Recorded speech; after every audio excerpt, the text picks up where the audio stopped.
세러 왜 이렇게 늦게 전화하는 거야? 우리 딸이 나와 자고 있어야 하는데 내가 손녀 메리에 대해 묻기 위해 전화했을 때 내 며느리 캐런이 소리쳤어요.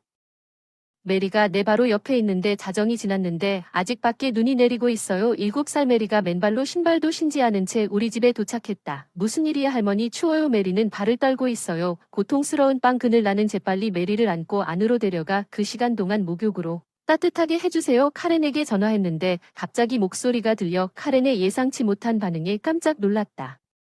믿을 수 없었다. 나는 살아다 58세 나는 3년 전 남편이 세상을 떠나 우리가 사용하던 아파트 단지를 관리한 이후로 혼자 살고 있다.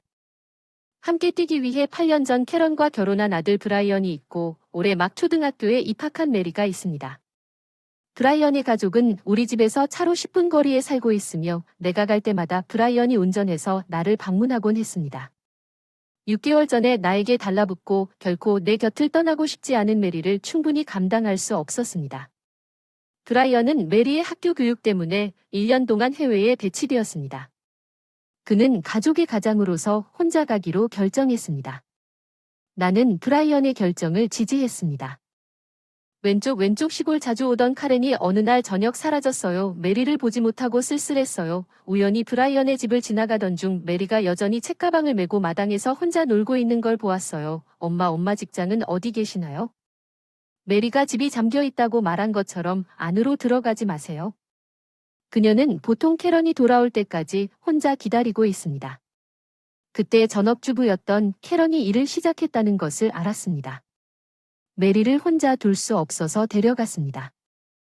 좋은 여자 때려줘. 엄마 미안해요. 식사를 즐기고 있던 메리가 포크를 내려놓고 나를 내려다보며 미안하다고 생각하지 마세요. 메리를 데려온 사람이 바로 나예요. 없이 데려오지 말았어야 했는데 그만하면 안 되냐고 묻는다고 해서 내가 나쁜 엄마처럼 보이지는 않지. 그렇지는 않지만 일을 시작할 거라면 내가 메리를 돌봐줄 수 있다고 말했을 수도 있었을 텐데 캐런의 태도가 갑자기 바뀌었어. 정말 고마워요. 큰 도움이 됐지. 응 당연하지 그래. 할머니가 맛있는 음식을 먹게 돼서 메리가 너무 기뻐하는 모습을 보니 나도 기분이 좋았지만 메리가 내 요리를 칭찬하는 카렌의 엄숙한 표정이 다음 날부터 걱정이 됐어. 메리는 카렌이 회사에 있을 때 바로 우리 집으로 오기 시작했고 캐런이 일을 마치고 메리를 데리러 왔을 때 그녀는 주저없이 여기서 저녁을 먹기 시작했습니다. 유지 이건 맛이 밋밋하고 맛이 없어 메리 억지로 먹을 필요는 없습니다. 할머니의 음식은 맛있습니다. 그녀는 그것을 전자레인지에 그냥 데우지 않았습니다. 엄마 대단해 메리 불필요한 말은 하지 마세요. 엄마는 그랜드와 달리 바쁘다. 집에 가세요. 카렌은 기분이 안 좋은지 눈도 마주치지 않고 떠났습니다. 메리는 내 셔츠를 잡아당기며 무슨 일이냐고 말하려는 것 같았어요. 무슨 일이야 할머니 왜 내 거야? 엄마 너무 화났어. 내 잘못이야. 눈물이 그렁그렁한 메리를 안아줘서 아니 할머니가 아니야. 너 좋은 여자인 거 알아. 응 고마워. 또 올게 밖에서는 활짝 웃으며 메리가 손을 흔들고 작별 인사를 하는 카렌이 메리를 따라 서두르라고 소리치는 소리가 들렸어. 그때부터 더 걱정이 됐어요. 캐런은 제가 메리와 함께 긴장을 풀 수 없다며 쉬는 날에도 메리를 데려가기 시작했어요. 그녀는 심지어 나에게 메리 학교 행사를 두말하기 시작했어요. 캐런 다음 주에 학부모 교사 회의에 참석할 수 없어요. 커뮤니티 모임이 있어요. 미안해요. 메리가 귀엽지 않나요? 세러는 자신의 문제에 대한 우선순위를 말하지 마세요. 캐런의 말투에 짜증이 났지만 커뮤니티 모임을 건너뛰고 메리의 이벤트에 참석하기로 결정했지만 아직 한 번도 참여하지 않았습니다. 캐런이 감사 인사를 하더군요. 엄마 화낼 거야. 괜찮아. 이제 추울 텐데 따뜻하게 데워줄래? 메리는 떨면서 고개를 끄덕였고 나는 빨리 목욕시키고 카렌에게 전화했어요. 너무 늦게 전화해서 미안하지만 메리 카렌이 짜증나는 목소리로 전화를 끊었어요. 메리는 다음 자고 있어요. 새벽 1시가 넘어서 전화하는 건 정말 무리한 것 같아요. 내일 일이 있어서 전화를 끊으려고 했는데 통화가 끊기지 않은 것 같았어요. 카렌의 목소리가 들렸어요. 미안. 전화벨이 너무 시끄러워서 미칠 것 같아. 너도 힘들지? 응 그래. 난 브라이언이 솔로 과제를 할 때 그랬던 것처럼 사라와 메리가 그냥 가버렸으면 좋겠어. 그럼 난 항상 너와 함께 있을 수 있었을 텐데 왜 그 사람과 이혼하고 내 아내가 되지 말라는 조건은 그 멍청한 거래를 포기해야 한다는 것입니다. 카렌이 반대편에서 수상한 목소리를 들었고 나를 깜짝 놀라게 했다고 말했을 때 브라이언을 사랑했던 것보다 훨씬 더 당신을 사랑한다고 약속합니다. 그녀는 무엇을 무시하고 있는지 깜짝 놀랐습니다. 카렌을 향한 이런 분노가 내 안에서 끌어올랐다. 메리는 그동안 어떻게 견뎌왔는지 궁금하다. 메리가 불쌍해서 울지 않을 수 없었다. 메리는 엄마에게 사과하며 잠꼬대를 하고 있었는데 카라는 다음날 아침에도 나에게 연락하지 않았다. 메리와 함께 시간을 보낸다고 거짓말함 나는 그녀를 결코 용서하지 않을 것입니다. 메리를 초등학교에 보낸 후 다음날 캐런에게 돈을 주겠다고 맹세했습니다. 캐런의 불륜에 대한 증거를 수집하기 시작했습니다. 캐런이 브라이언의 집 근처에서 한 남자와 함께 지내는 것을 발견했습니다. 나는 그들을 몰래 따라가서 목격했습니다. 그 사람들이 집에 들어오니까 사라 집에 있는 아이를 찾을 필요는 없지 걱정하지 마세요. 메리는 우리가 로버트와 함께 즐거운 시간을 보내는 것을 방해할 뿐이에요. 그들의 대화로 인해 피가 끓어오릅니다. 어떻게 감히 그녀가 자기 딸 메리를 귀찮은 존재로 대하는지 나는 역겨웠어요. 하지만 메리즈 조이가 학교에서 데려가는 모습을 보니 마침내 마음이 아팠습니다. 캐런에게서 문자를 받았습니다. 감기에 걸렸습니다. 메리에게 전염시키고 싶지 않으니 제가 나을 때까지 그녀를 지켜주실 수 있나요? 그녀를 알았습니다. 거짓말을 했는데 그날부터 잘 지내라고만 대답했다. 메리는 우리 집에서 학교로 통학을 시작했다. 메리가 학교에 간 지 3일 후 나는 브라이언의 집에 들어갔다. 입구에서 남자 코트를 보았고 약간 열린 침실문으로 소변을 보았다. 캐런과 그녀의 애인이 침대에 있는 줄 알았습니다. 휴대폰으로 녹음을 시작했는데 그들은 나를 알아채지 못했기 때문에 눈이 마주쳤을 때 발을 구르며 노려보았습니다. 캐런은 비명을 지르며 급히 시트를 덮었습니다. 이 여자는 누구입니까? 세러 만나서 반가워요. 너 우리 카렌이 너한테 꽤 의지하고 있었던 것 같은데 피할 수 없는 상황에 직면한 거 아닌가? 그는 침묵하고 있어. 너희 둘은 아직도 거기 서서 뭐 하고 있는 거야? 이 말하자마자 둘은 서둘러 옷을 입는다. 사라 제발 브라이언에게 이 사실을 말하지 마세요. 브라이언을 떠나고 메리를 버리고 이 남자와 함께 살 계획이시죠? 난 바보처럼 굴면 도움이 안 된다고 말한 적이 없어요. 심지어 증거도 있어요. 전화통화를 녹음했습니다. 캐런은 자신이 끝났다고 생각했습니다. 믿을 수 없습니다. EAS를 중단했다는 것은 역겨운 일입니다. 당신이 메리의 어머니라고 말하고 그녀가 혼자 집에 오는 기분이 어떨지 생각조차 못한다는 것뿐입니다. 그런 생각은 안 하고 메리에 대해 생각하면 눈물이 그렁그렁해진다. 내가 그 아이에 대해 그렇게 신경을 쓴다면 떠난 것은 메리의 잘못이 아니다. 그 아이를 데려가는 게 어때? 나쁘지 않은 생각이구나. 내가 바로 그 순간 메리는 사라에게 매우 애착을 갖고 있다. 캐런에게 아무 말도 하는 것이 무의미하다고 생각했습니다. 침실 문이 격렬하게 열렸습니다. 캐런은 충분합니다. 외부에서 소리 지르는 것을 듣고 있던 브라이언은 그를 바라보며 얼어붙었습니다. 브라이언, 왜 여기 계십니까? 엄마에게서 모든 것을 듣고 날아가서 돌아왔습니다. 바로 오늘 캐런은 최악의 아내이자 어머니입니다. 그건 사실이 아닙니다. 당신의 오해는 정말 그렇다면 왜 메리의 바람을 피웠는지 설명해 보세요. 캐런은 라버트에게 도움을 청하지만 그는 그녀를 무시합니다. 어서 말해 보세요.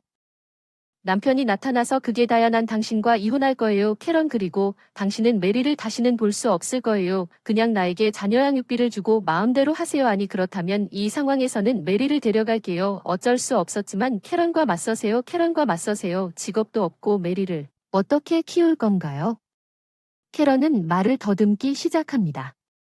당신은 불륜과 시간을 보내기 위해 직장을 그만둔 핑계를 찾기 시작합니다. 그렇지 않습니까? 캐런은 대답하지 않고 쳐다봅니다.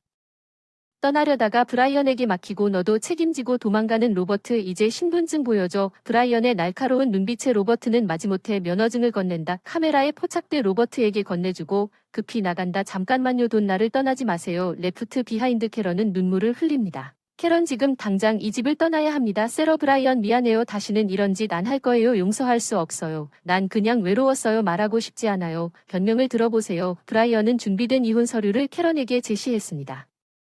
엄마가 된다는 것은 단지 출산에 관한 것이 아닙니다. 캐런 당신은 부적합한 엄마가 되는 것보다 여자가 되는 것을 선택했습니다. 엄마가 되세요. 무슨 말을 하는 겁니까? 세러 당신의 생각은 구식이에요. 당신의 아이를 사랑하는 것은 시간을 초월한 것입니다. 캐런 당신은 당신의 아이를 불편하게 여기기 때문에 아마도 그런 말을 이해하지 못할 것입니다. 캐런은 내 다리에 매달렸습니다. 세러 이제부터 미안해요. 메리를 잘 돌볼게 제발. 용서해줘. 절대 내 잘못이 아니야. 내가 카렌을 밀어냈고 그녀는 더 이상 부끄러워하며 고개를 숙인 채 아무 말도 하지 않았다.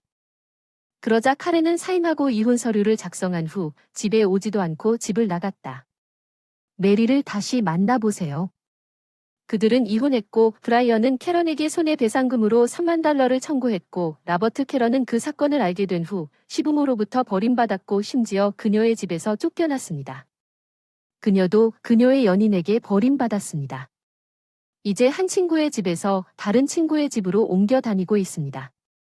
캐런은 청구된 손해배상금과 자녀 양육비를 지불하기 위해 야간 근무를 시작했습니다. 브라이언은 회사와 상황을 논의한 후 해외 근무를 그만두고 미국에서 일하기로 결정했습니다. 그는 그들이 살고 있던 아파트를 팔았습니다. 그리고 메리가 아빠와 할머니가 있으면 외롭지 않을 거라 쉽게 받아들인다는 말에 나와 함께 살기로 결정했습니다. 이제 내 삶은 메리를 중심으로 돌아가고 바쁜 하루 속에서도 행복하고 충만함을 느낍니다. 나는 메리를 온전히 사랑할 것을 맹세합니다. 어느 때보다 웃으며 어떤 상황에서도 든든한 버팀목이 되어주기 위해 대학생이 된 딸 아로는 적당한 월급도 받고 아르바이트도 열심히 했을 텐데 1년 정도 혼자 살고 있다. 그리고 지치셨나요? 과로하셨나요? 충분히 먹고 계시나요? 저는 에런 경이 대답한 것처럼 맛있는 것을 먹고 있습니다. 더 달라고 했지만 에런은 불안한 직관을 확인하면서 침묵했습니다. 에런은 저에게 한 달에 13달러를 줘서 고마워요. 엄마 제 말을 믿을 수 없었어요. 귀 113달러 매달 1300을 이체했습니다. 제 이름은 로러입니다. 사람들은 제가 남자에 대해 판단력이 부족하다고 항상 말하곤 했습니다. 제 첫 남자친구는 제가 대학에 다닐 때였습니다. 저는 2년 선배 남자와 데이트했습니다. 하지만 사귄 지 3개월 만에 그의 불륜을 알게 됐고 그 후 연하의 남자와 데이트를 하다가 어느새 그는 프리로더가 됐다. 아마도 그 남자는 어렸을 때부터 내가 모든 걸 다 내줬기 때문일 것이다.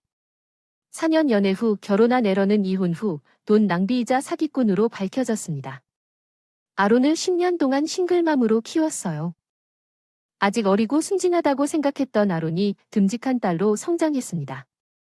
그렇게 무리하지 않아도 된다고 내가 말했는데도 엄마는 우리를 위해 열심히 일하고 과하면 쓰러진다는 말을 듣지도 않고 집안일을 주도하는 사람 엄마 아론도 한 번도 쉬지 않았다. 공부도 쉬고 나도 너처럼 열심히 하고 싶어. 엄마 부담 주고 싶지 않아. 고등학교에 입학할 때부터 공립대 입시 공부를 한다고 해서 가끔은 좀 순진할 수도 있지만 엄마는 똑똑하다고 믿어 열심히 공부한 멋진 딸 에런이 함께 합격자 명단을 보러 갔을 때 마침내 명문 공립대학교에 합격했습니다. 게시판에서 에린이 지원자 번호를 발견하고 우리는 기쁜 마음으로 손을 잡고 입학하기 전의 시간이 흘러 방학을 보냈습니다. 따뜻한 물에 어깨까지 담그고 정말 즐거웠던 축하 온천 여행을 다녀왔습니다. 딸이 볼을 붉히며 엄마, 너무 멋지다. 사랑스럽다고 마음속으로 다짐했어요. 무슨 일이 있어도 지켜내겠다고 다짐했어요. 대학에 입학하면서 아론은 잘 컸다는 자부심과 약간의 외로움을 안고 둥지를 떠났습니다. 나는 그녀를 여행에 배웅했습니다.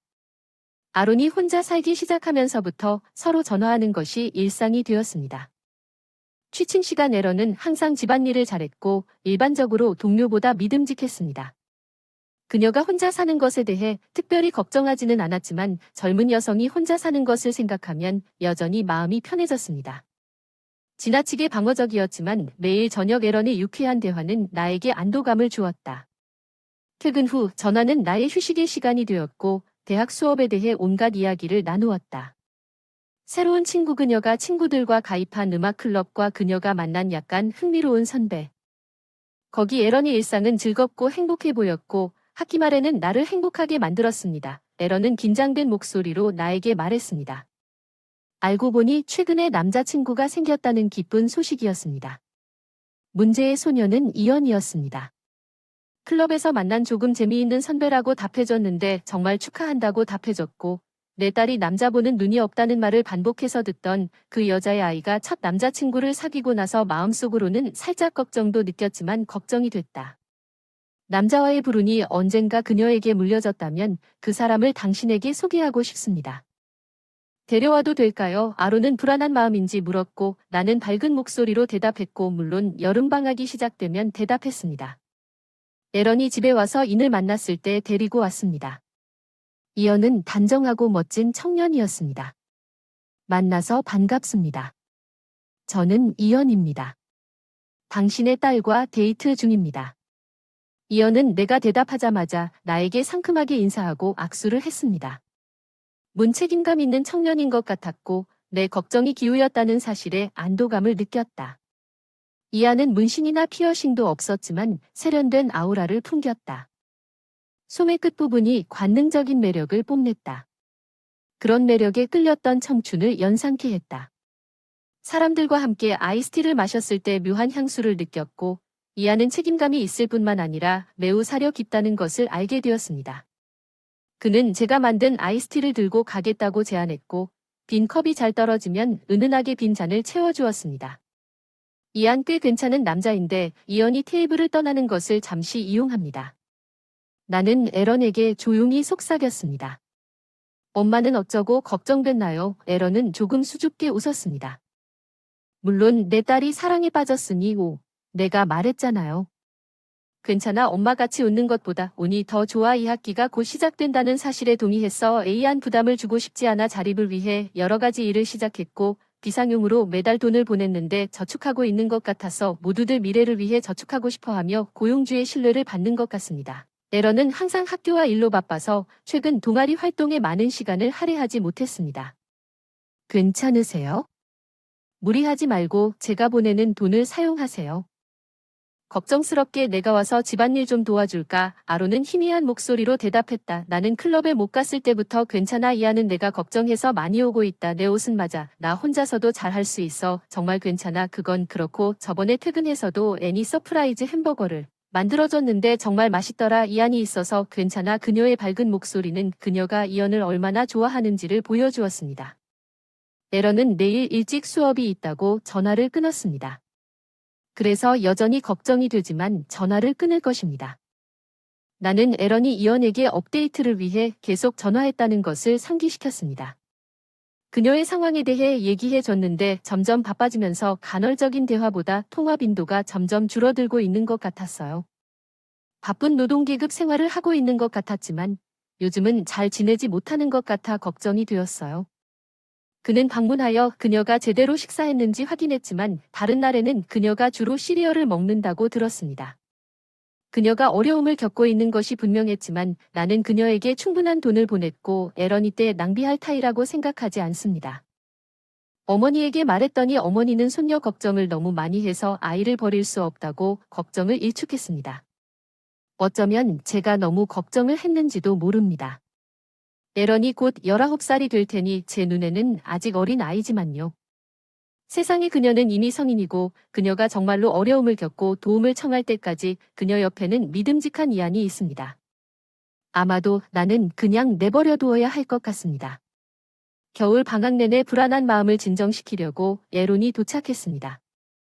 다시 집에 돌아온 그녀는 눈에 띄게 날씬해졌는데 항상 날씬한 소녀였지만 볼이 움푹 들어가고 몸통이 확실히 더 얇아졌습니다. 눈 밑에 다크서클이 있었습니다. 전날 밤 늦게까지 일하고 아리나르를 마치고 바로 집에 왔다고 했습니다. 요즘 너무 무리하는 거 아니냐 밥은 잘 먹고 있냐고 물었더니 시리얼이니 뭐니 제대로 먹고 있냐고 물었더니 내 침묵에 아론은 입을 다 물었다. 그녀는 재빠르게 말했지만 나는 세라를 잘하게 됐다. 그녀 진지한 미소는 오히려 괴로운 표정을 지었다. 혹시 밥을 제대로 안 먹는 건 아닐까? 용돈도 보내주고 일도 열심히 하는데 왜 의아한지 의심을 확인하는 듯 불쾌한 예감이 스며들었다. 아론이 매달 13달러를 줘서 고맙다고 말했다. 엄마 열쇠 매달 1300을 보내는데 이제 에론이 충격을 받을 차례였습니다. 내 속에서 불길한 감정이 자라고 있었습니다. 에런 집 책상 서랍에 수표책과 직불카드를 어디에 보관합니까? 에런 나 지금 내 집으로 갈 거야. 지금 할 일이 있어. 내 갑작스러운 말에 에런이 당황했는지 확인하고 싶었지만 에런의 아파트로 가는 기차에서 그녀는 순종적으로 고개를 끄덕였습니다. 우리는 여러 가지에 대해 이야기했습니다. 첫 번째 주제는 용돈이 왜 13달러에 불과하다고 생각했습니까? 에런은 자신의 일부를 입금한 생활비 통장을 가지고 있었습니다. 시간 일할 돈과 용돈을 입금한 적금 통장 새 학기 초에 문자 보내기 등으로 많은 돈을 써야 했다. 최근 통장을 확인해보니 잔고가 $78였다. 아론은 통장 잔고가 $78라고 느꼈다. 적지만 그녀는 지난 6개월 동안 계좌에 손을 대지 않았습니다. 에런은 내가 매달 그녀에게 돈을 보내고 있다는 것을 알고 있었지만 그녀의 계좌에 있는 $78가 지난 6개월 동안 제가 재정적으로 지원한 총액이라고 가정하고 정확한 액수를 묻지 않았습니다. 한 달에 $13 정도 나오죠. 그게 적다고 생각하지 않았나요? 물었더니 그럴 줄 알았는데 당신도 힘들 줄 알았거든요. 엄마 솔직히 당신은 정말 바보 같은 여자예요. 내가 돈을 얼마나 벌고 있다고 생각하세요. 나를 과소평가하지 마세요. 내 농담에 A안은 마침내 조금 마음이 편해진 것 같았지만 거의 즉시 그녀의 얼굴이 다시 흐려졌습니다. A안이 내가 그녀에게 보낸 돈을 하나도 건드리지 않은 것은 당연합니다. 그것은 누군가가 그녀의 은행 계좌를 빼내고 있다는 것을 의미했으며 가장 의심스러운 사람은 다음과 같습니다. 아파트에 자주 드나든 이안 아론은 부정하는 듯 보였다. 나 역시 이착해 보이는 청년 아론의 남자친구가 돈을 훔칠 것이라는 사실을 믿고 싶지 않았다. 아론의 집에 도착하자마자 가장 가까운 역의 기차가 도착하기를 초조하게 기다렸다. 우리는 그녀의 수표장을 챙겨서 은행이 저녁에 문을 닫을 은행 ATM으로 곧장 향했고 이미 오후 늦은 시간이었습니다. 우리 둘 다 수표장에 인쇄된 잔액을 보고 충격을 받았습니다. 돈은 실제로 매달 $1,300가 꾸준히 계좌에 입금되었지만 자주 인출된 증거가 있었습니다. 에런은 얼굴이 창백해지며 왜 그녀가 쓰러지기 직전에 있는 것을 보고 나는 그녀를 병원에 데려갔는지 조용히 중얼거렸습니다. 근처 커피숍에서 문제를 더 자세히 설명하기로 결정했습니다. 주로 그녀의 수표 관리에 대해 알고 싶었습니다. 에런은 수표책과 직불카드를 책상 서랍에 넣어두었지만 열쇠는 다른 서랍에 보관하여 누구든지 들어갈 수 있도록 했습니다. 아파트에서 잠금을 해제할 수 있을 가능성이 있습니다. 그녀가 없을 때 그녀의 방을 뒤질 수 있는 유일한 사람은 여분의 열쇠를 가지고 있는 그녀의 남자친구 이언뿐이었습니다. 게다가 직불카드의 PIN은 그녀가 평소 다른 카드에 사용했던 것과 같았습니다. 돈을 인출할 때 정점에 달했을 거예요. 계좌를 개설할 때도 제 부주의였다는 걸 인정해요. 미안해요 자기야. 엄마도 좀 더 세심하게 생각했어야 했는데 다른 사람이 그 돈을 쓸 거라고는 상상도 못했어요. 엄마 잘못이 아니에요. 엄마 나 관리를 좀 더 조심했어야 했는데 둘 다 머리를 숙이고 있었는데 가장 잘못한 사람이 남의 돈을 함부로 써버린 사람이네. 맞아요. 아론의 반응은 에너지가 없어 이해가 됐어요. 제일 믿었을 법한 사람에게 그런 식으로 배신당했으니까 내 딸을 만나서 너무 낙담했고 내가 처리할게. 심각한 범죄입니다. 확실한 증거를 모아서 경찰에 제출해야 합니다. 경찰 아론의 목소리가 뚜렷하게 떨렸습니다. 불안합니다. 네 그렇게 심각하지만 걱정하지 마세요. 나머지는 제가 알아서 할 테니 여러분이 평화로운 대학 생활을 할 수 있도록 할게요. 알았어. 아리는 머뭇거리며 고개를 끄덕였다. 며칠 후 나는 남편이 바람을 피운 혐의를 받았을 때 나를 도와준 사립탐정사무소를 방문했다. 내 딸의 남자친구를 조사해달라고 부탁한다. 그의 이름은 이안 맥이다. 그는 나와 같은 대학교 경제학과 2학년이다. 딸, 내가 딸에게 보낸 돈을 허락 없이 사용했을지도 모른다고 의심합니다. 에런이 내 휴대폰으로 보낸 이언의 사진을 보여주면서 설명했는데 그들은 주저없이 사건을 맡기로 동의했습니다. 수수료가 엄청났지만 그게 전부였습니다. 우리가 조사를 기다리는 동안 에런을 위해 이 문제를 해결하기 위해 에런은 불안 때문에 우리 집에서 대학으로 통근하기로 결정했습니다. 편도 통근은 1시간 넘게 걸렸고 에런에게는 힘들었지만 어느 날 저녁 집에 돌아올 때마다 그녀는 육체적으로 편안했습니다. 시리얼 잘 만드신다고 하신 대로 저녁으로 그라놀라를 만들어 주셨던 아론의 당찬 윙크를 보고 한 달 뒤에 거의 매일 먹었을 텐데 마음이 아팠습니다. 한 달 뒤 조사 결과가 나왔습니다. 이언이 에런과 데이트를 시작한 직후 수사관에 따르면 이언이 에런의 계좌에서 돈을 인출했다는 것은 의심의 여지가 없습니다. 그의 친구들은 그의 생활 방식이 갑자기 개선되었다고 증언했습니다. 나를 더 놀라게 한 것은 이언의 범죄가 거기서 끝나지 않았다는 것입니다. 분명히 이언은 다른 여러 사람과 관계를 맺고 있었습니다. 깜짝 놀란 여성들이 사진 몇 장을 건네받았습니다. 이연이 한 여성에게 팔을 안고 있는 사진, 레스토랑에서 행복하게 식사하고 있는 사진, 함께 아케이드를 바라보고 있는 사진, 그들이 호텔을 산책하고 있는 사진, 모든 사진에 독특한 개성을 지닌 같은 남자, 다른 여자와 함께 있는 뷰티 마크, 남자의 얼굴에 특징적인 눈물이 보였습니다. 틀림이 없습니다. 이안이었습니다. 이안은 당신이 딸에게 보낸 돈을 친구에게 좋은 인상을 줄 뿐만 아니라 관계를 유지하기 위해 사용한 것으로 보입니다. 수사관은 여러 여자 친구와의 관계가 꽤 암울하다고 말했습니다. 감사합니다. 깊이 고개를 숙이고 이제 먼저 반격할 때라고 말했습니다. 경찰에 고소장을 제출한 다음 이안이 한 일에 대한 서면 설명을 대학에 보냈습니다. 그는 참석했고 그의 모든 여자친구는 처음에는 모든 것을 부인했지만 여러 여자친구와 마주했을 때 마침내 자신의 잘못을 인정했습니다. 당연히 에런을 포함한 모든 여자친구는 경찰 사건으로 인해 이연과의 관계를 끊었습니다. 이연은 대학에서 퇴학당하고 다시 돌아왔습니다. 그의 부모님은 다행히 집에 왔고 그의 부모님은 합리적인 사람들이었고 그동안 사과하기 위해 겸손한 선물을 가지고 우리 집에 왔습니다. 그의 부모님은 훔친 돈을 상환하기로 동의했습니다. 우리 멍청한 아들이 그를 죽여도 이것을 갚게 할 것입니다. 이에 아버지는 맹세했습니다. 에런이 엄청난 벌금을 통해 들은 소식에 따르면 거의 울 뻔했습니다. 이연은 이제 부모님에게 계속 보답하기 위해 여러 가지 일을 하고 있습니다. 이 사건이 해결될 즈음에는 에런의 봄 방학이 시작된 것처럼 봄이 시작되었습니다. 1년여 만에 처음으로 온천 여행을 떠난 불행한 관계가 끝나고 에런은 그 이후로 가까스로 자신의 삶을 정상으로 되찾았고 안색과 체격도 건강한 상태로 돌아왔습니다. 우리는 따뜻한 목욕에 몸을 담그고 많이 먹었습니다. 여관에서 맛있는 음식을 먹고 TV를 보다가 드디어 우리가 오랜만에 평화를 누릴 수 있게 된 것 같았어요. 엄마가 잠들기 직전에 아론이 이불 속에서 말했어요. 무슨 일인지. 아빠의 무분별한 지출 때문에 너와 아빠가 이혼한 거 기억나? 그리고 정사마지의 이혼의 말을 듣고 저는 전 남편을 돌려받았습니다. 마치 이안이 남들 앞에서 좋은 모습을 유지하기 위해 돈을 아낌없이 쓰는 남자처럼 지출로 인해 생활비도 감당하지 못하고 게다가 정사로 인해 H 남편 이혼 서류 결국 비슷한 남자 선택하게 됐지 않나요? 우리 아론이 살짝 슬픈 미소를 지은 게 사실이에요. 사실 조금 초조한 마음이 들어서 이제부터 조심해야 해요. 그녀는 의도적으로 밝은 톤으로 대답했어요. 요즘 좀 더 행복해 보이는 것 같은데 남자친구 생겼나요? 설마 남자친구는 아니죠? 혹시 최근에 남자친구가 된 건 아닐까요? 그 사건으로 인해 수사관과 사이좋게 지내고 있는데 아직 아론한테는 말을 안 했어요.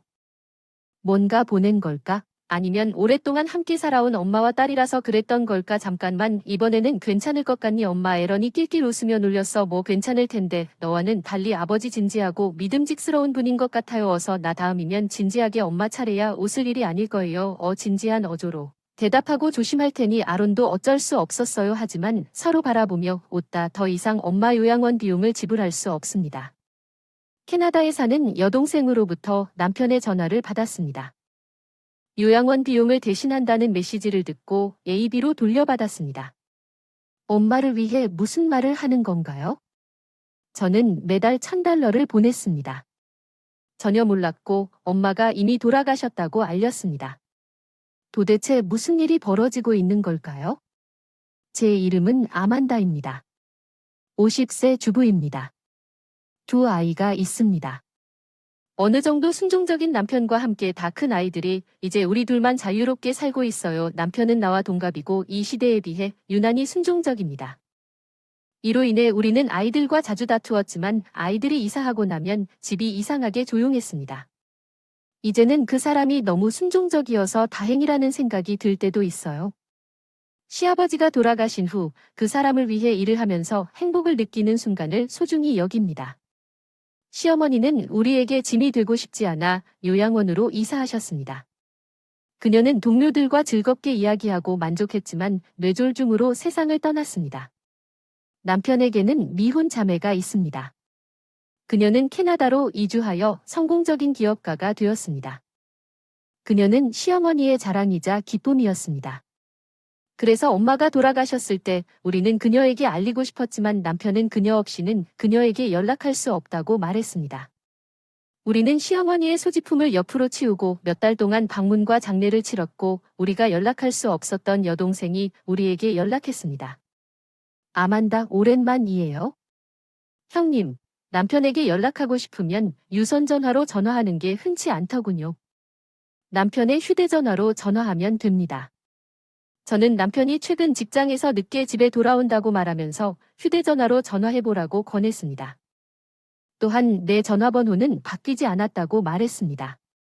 그녀는 이미 시도했지만 통과할 수 없었다고 말했습니다. 그녀는 전달해야 할 중요한 일이 있어서 집에 전화를 했습니다. 내가 그에게 메시지를 전하겠다고 제안했고 그녀는 동의했습니다. 제 동생에게 제가 엄마 간호비로 매달 $1,000의 비용을 계속 지불할 수 있다고 전해주세요. 남편이 요구한 시어머니 요양원 비용이 $1,000라니 그게 뭔데 무슨 말을 하는 건지 아는 척을 해야 하나 모르는 척 해야 하나 엄마는 이미 돌아가셨는데 엄마는 몰랐을지도 모르겠다. 월 $1,000를 지불할 수 없는 상황에서 그녀에게 연락할 수 없었기 때문에 나는 엄마가 몇 달 전에 세상을 떠났고 남편이 그녀에게 연락을 시도했지만 충격을 받을 수 없었다고 그녀에게 알렸습니다. 그녀는 엄마의 죽음이나 장례식에 대해 몰랐다고 말했습니다. 그 후 남편과 전화로 이야기했다고 말했습니다. 물론 남편은 자신의 어머니가 돌아가셨다는 것을 알고 있는데 엄마에 대해 말하지 않아두며 저는 들어본 적이 없습니다.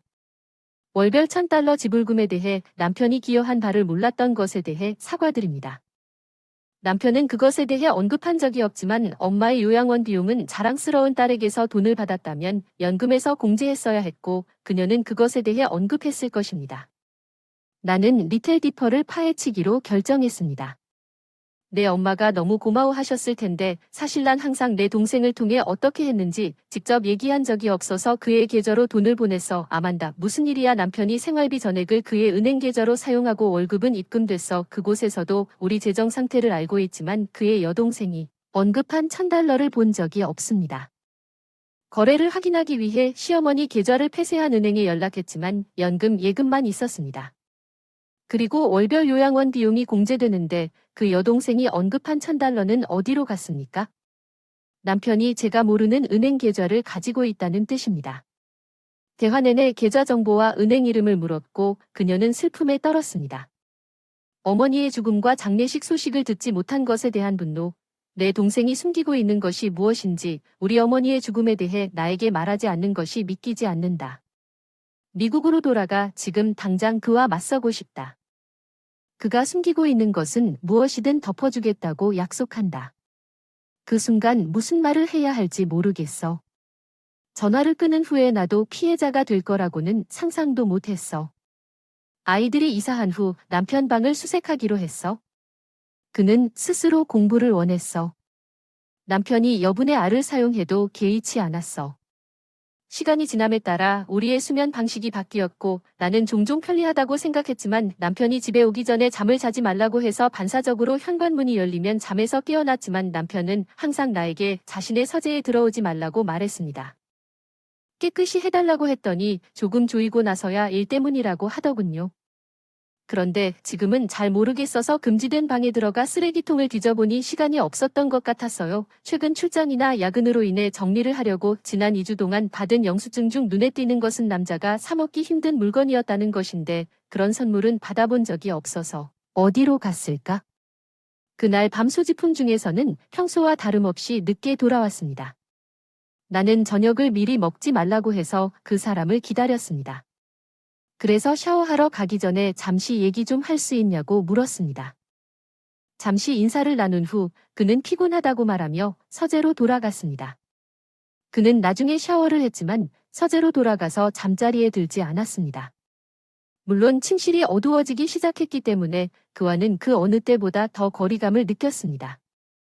헤어져 너무 늦은 것 같지만 다음날 조금은 멀게만 느껴지는 영수증을 사립탐정에게 가져갔다.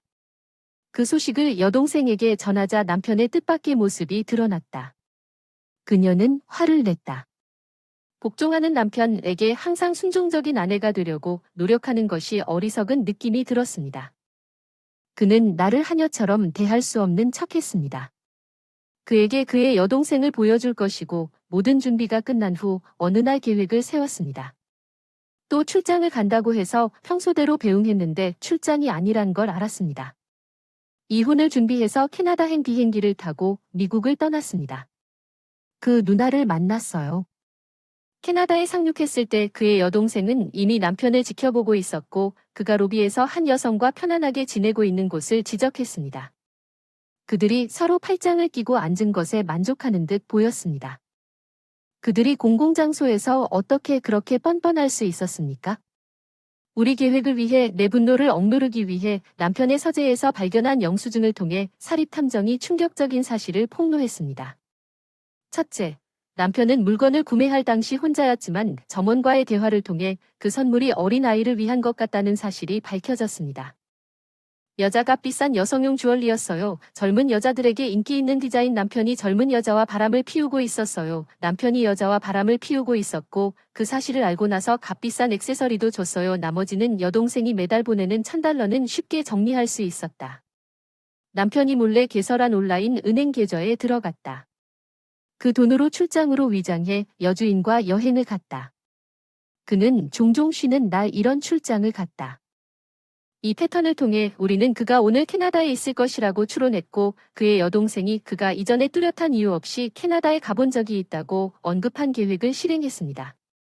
아마도 그의 여주인에게 깊은 인상을 주기 위해 장소를 물색했을 것입니다. 이것은 그의 어머니가 돌아가신 후였습니다. 어떻게 알 수 없었겠습니까? 그의 친여동생 남편이 여주인과 깊은 대화를 나누는 동안 그는 변장한 악마처럼 보였습니다. 그의 여동생과 나는 그와 마주쳤습니다. 거기 있어서는 안 되는 사람이 나를 보고 충격을 받았고 그는 여행 가방을 떨어뜨리고 여자를 놓아주었습니다. 여기 캐나다에서 당신을 만나고 싶습니다. 당신의 회사는 국제거래도 하고 있습니까? 저는 사회적 경험이 거의 없습니다. 순진할 수도 있지만 수사관이 그의 회사에 국제사업이 없다고 알려졌습니다. 우리가 최근에 시작했습니다. 그녀는 현지 통역사입니다. 그는 이를 은폐하려고 말을 더듬었습니다. 그때 그 여자가 소리쳤어. 거짓말쟁이야. 내가 싱글이라고 하고 그 사람을 때렸어. 알고 보니 그녀도 우리 계획에 있었어. 그녀도 피해자였거든. 그 사람도 싱글이라고 거짓말하고 결혼을 암시했고 그녀는 20대인데 원하지 않았어. 내가 그녀를 경멸하면서 안주할 생각도 없이 남자에게 시간을 낭비하기 위해 나는 또한 그녀가 그녀의 반응에 따라 그녀를 동맹으로 만들지 여부를 결정하기로 결정한 진실을 밝혔을 때 그녀가 안타까움을 느꼈습니다. 그녀는 그녀가 더 얻어라는 사실을 알고 충격을 받았습니다. 그녀는 우리의 계획을 돕기로 동의했고 그의 여동생은 우리가 엿보는 눈에서 벗어나 그녀의 장소로 대결을 옮기자고 제안했습니다. 우리는 남편을 구웠고 그는 자신의 탈출 자금을 조달하기 위해 어머니의 요양원 비용으로 추정되는 매달 $1000를 여동생에게 요청했습니다. 돈에 민감한 편이 아니라서 용돈을 줬는데 둘의 관계가 깊어질수록 정한 금액이 모자랐다. 더 달라고 하면 들킬까 봐 생각보다 빨리 어머니가 돌아가시자 누나에게 거짓말을 했다. 그는 여동생에게 사실을 말하는 대신 당황했습니다. 그는 연락이 되지 않는다고 거짓말을 했습니다. 제가 연락을 하지 못한 것이 아니라 그 어머니의 죽음이나 시어머니에 대한 소식을 전해드리지 못했다고 거짓말을 했습니다. 처음에는 연락할 수 없다고 보고했습니다. 월 $10,000를 잃을까 봐 두려웠고 여동생이 장례식에 참석하면 그가 인정한 사실을 알게 되면 여동생이 그의 속임수를 발견할 수도 있다는 사실을 알게 될 경우 마주칠까 두려웠습니다. 그는 자신이 어떻게 지내는지 누군가가 알아낼까 봐 두렵다고 말했습니다. 그의 돈을 빼앗았는데 어떻게 그렇게 이기적일 수 있었는지 그는 여자가 외국에서 혼자 일하는 것이 얼마나 힘든지 전혀 몰랐습니다. 그의 여동생은 성공했지만 여전히 미혼이었고 아마도 미래를 위해 어떻게 생각했는지 알고 싶었을 것입니다. $1000를 그가 이 일과 어머니의 죽음을 숨기는 일 사이에 불륜해 그녀가 힘들게 번 돈을 썼다고 생각하면 어떻게 그가 사람들의 감정을 이렇게 짓밟을 수 있겠습니까? 나는 그가 근본적으로 나와 다르다는 것을 이해할 수 없었습니다. 나는 더 이상 당신과 함께 할 수 있습니다. 이혼 남편은 대답이 없었다. 힌트라도 조금이라도 뉘우쳐줬으면 좋겠는데 제대로 된 일을 해본 적도 없는 내가 어떻게 50세에 이혼하고 살아남을 수 있겠느냐고 묻지 않았다. 그 사람 없이는 정말 살 수 있을까? 물론 현실을 알고 있었지만 지금 당장 듣고 싶은 말은 그게 아니었습니다. 그래도 이혼하고 싶다는 걸 알면서도 내 마음을 이해하지 못하는 남편이 너무 싫었어요. 사진 등 증거를 가지고 과감하게 맞섰습니다. 남편은 법정에서 패할 것이라는 것을 알고 사설탐정사무소에서 마침내 내 요구에 동의하고 다음날 이혼 서류에 서명했습니다. 형수는 제가 미국으로 돌아갈 때까지 머물게 해주겠다고 친절하게 제안했습니다. 가입했는데 그런 쓸모없는 오빠가 있었던 기억이 없다고 단호하게 내쫓았습니다. 아직 서류를 제출하지 않았지만 감정적으로는 그 사람이 낯선 사람처럼 느껴졌습니다. 단지 같은 지붕 아래에 있다는 생각이 짜증나서 백업을 했습니다. 처제의 여주인은 나에게 그렇게 끔찍한 성격을 지닌 중년 에이지 남자가 필요하지 않다고 생각했고, 그녀는 자신의 욕망을 위해 가족의 죽음을 이용하는 그가 역겨워서 내 처제 집을 두 사람 모두 풍요롭게 남겨두었습니다.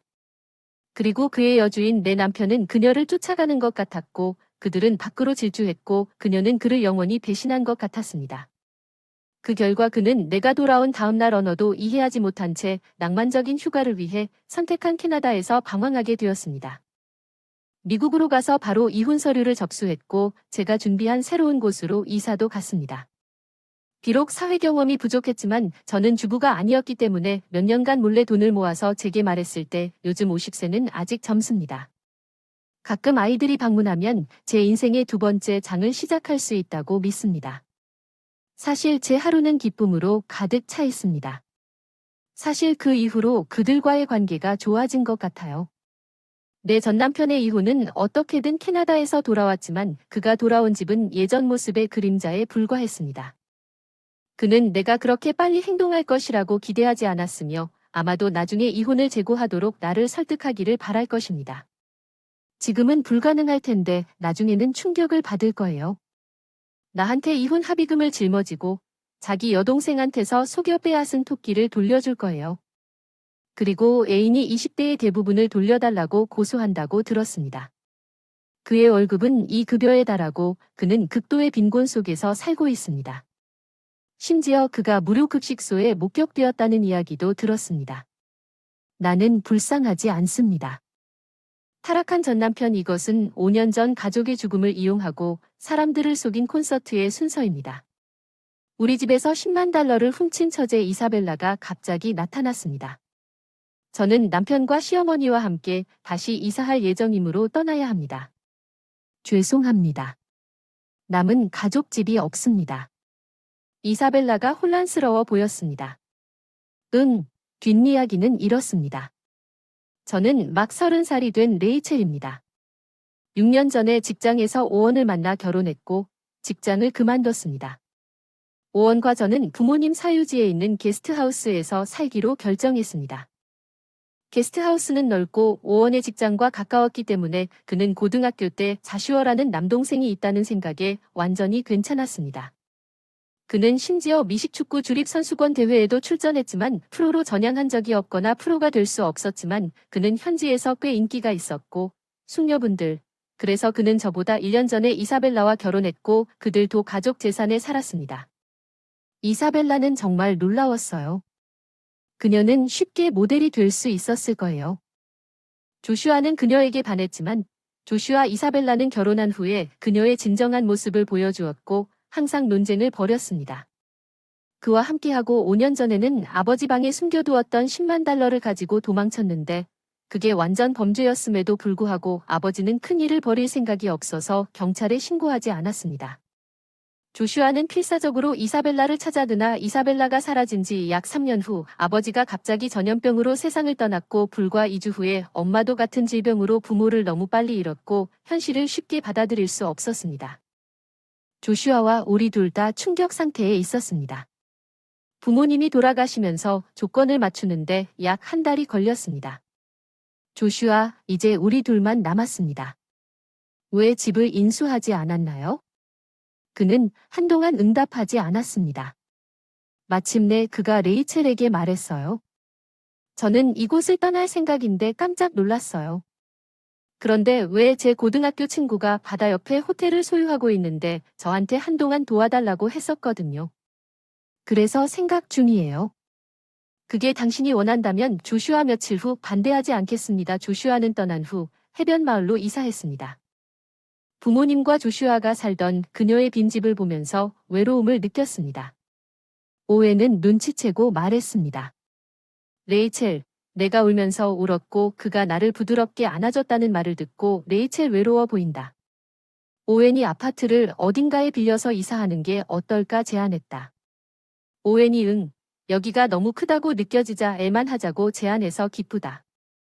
이 집은 비워둘 수 없어요. 임대하거나 팔아요. 팔자. 먼저 조슈아에게 알릴게요. 알겠습니다. 절차를 시작하겠습니다. 감사합니다. 조슈아 세포에 전화해서 우리 가족을 파는 것에 대해 말하려고 했어요. 집에 있었는데 전화가 꺼져 있었어요. 그 사람이 일하기로 되어 있던 호텔에 전화했는데 친구가 갑자기 취소했다고 하더군요. 그리고 조슈아에게 연락이 안 된 이후로 연락이 끊겼어요. 결국 어떻게 해야 할지 모르겠어서 오원에게 말했어요. 집 판매를 진행하기 위해 오원은 자신이 아는 부동산 중개인과 계약했고 놀랍게도 집은 빨리 팔렸고 엄청난 가격의 자슈오와 나 모두에게 막대한 유산을 남겼습니다. 자슈오에게 말하고 싶었지만 연락할 수 없었습니다. 2년이 지난 어느 날 오웬이 진지한 표정으로 집에 돌아왔습니다. 직장 동료가 이사벨라를 봤다고 말했습니다. 이 동료는 우리 결혼식에 참석했는데 이사벨라를 본 적이 있었습니다. 그녀는 결혼식에서 눈에 띄는 미인이었고 오랫동안 깊은 인상을 남겼습니다. 아내와 영화를 본 후 그녀를 어디서 보았는지 근처 커피숍에 갔다. 그녀는 거기에서 혼자 커피를 마시고 있었다. 그녀는 무엇을 하고 있었는지 누군가를 기다리는 것 같아서 누군가와 약속이 있었는데 그런 것 같은데 왜 나타난 걸까? 지금은 그녀가 그동안 어디에 있었는지 궁금해요. 그녀가 가져간 돈은 어떻게 됐나요? 아마 모두 없어졌을 거예요. 우리가 이 사실을 조슈아에게 말하면 더 좋을 것 같아요. 특히 그가 마침내 이사했을 때 옛 추억을 떠올리는 것은 잔인하지 않을 것 같아요. 내 전화번호가 누군지 궁금해서 대답했는데 오랜만이라 말은 안 했어. 레이첼 잘 지내? 목소리는 낙관적이었지만 내가 보기엔 부주의한 것 같아서 누군지 알 수 없었어. 누구야? 내 목소리를 잊어버렸어. 벌써 나야. 이사벨라. 나 너무 충격받아서 잠시 대답할 말을 찾을 수가 없었다. 마침내 나는 차갑게 목소리를 냈다. 너 지금 뭐 하는 거야? 레이첼 너 화났어? 이해가 되는 것 같아. 이자벨이 전화 저편에서 너 지금 어디야? 낄낄 웃었다. 나 지금 영화관 근처. 커피숍에 있는데 오원의 동료가 나를 본 곳은 이저벨러가 자신이 목격되었다는 것을 알았을 때 왜 더 빨리 나에게 연락하지 않았을까? 그런데 레이첼이 지금 당장 여기로 와도 되는지 몇 가지 복잡한 문제가 있었습니다. 그 말을 듣고 이자벨라가 눈을 크게 떴다. 응, 우리 부모님은 돌아가셔서 2년 전에 전염병으로 돌아가셔서 그래서 집을 팔았어. 이자벨라가 슬그머니 혀를 찼다. 농담이냐? 집을 노리느라 나타난 거야. 응, 어떻게 감히 우리 가족의 돈을 훔치고 사라졌어? 내 말을 듣고 이자벨라가 그건 사실이 아니라고 반박했다는 걸 잊어버리게 놔둘 생각은 없어. 돈을 훔치라고 한 사람은 조슈아였어. 그런 소리 하지 마. 단지 내 잘못이었어. 이사벨라가 무슨 말을 하는지 이해할 수 없었어. 무슨 말인지 이해가 안 돼. 이사벨라가 목소리를 높여서 조슈아가 돈을 훔치라고 한 다음 숨기라고 했어. 어디선가 잠깐 이 말을 듣고 어안이 벙벙해서 이사벨라가 한 말을 믿을 수 없었습니다. 믿을 수가 없어요. 증거가 있나요? 제가 살펴보니 이게 이사벨라의 가방에서 꺼낸 종이입니다. 그리고 나에게 건네줬는데 그것은 은행 이체 내역서였다. 보낸 사람은 이사벨라이고 받는 사람은 조슈아로 기재되어 있었다. 그 금액은 이사벨라가 5년 전에 가져간 금액과 일치했다. 나는 사건의 전환기에 믿기지 않아 몸을 떨고 있었으니 이제 내 말을 믿느냐? 용기 내서 말해드니까 너랑 조슈아는 처음부터 내 부모님 돈을 훔칠 생각이었어. 조슈아는 최근에 보르가 시골에 살다가 집으로 돌아갔다고 했고 지금은 조슈아가 나와 함께 살고 있는 곳은 어디야? 지난달부터 근처 아파트에서 훔친 돈은 어떻게 됐나? 이사벨라는 교활한 표정을 지으며 다 썼다고 했지만 조슈아 잘못이니까 도박에 빠졌고 부모님이 그렇게 힘들게 일한 돈을 탕진했다는 말을 듣고 어느새 사라졌다. 아, 눈물이 터졌어요. 이사벨라가 이상하다는 듯이 나를 쳐다보았어요. 왜 울고 있어요? 레이첼, 우리가 당신 돈을 훔친 것 같지 않아요? 그녀는 잠시 말을 멈췄다가 마치 깨달음을 얻은 것처럼 보였습니다.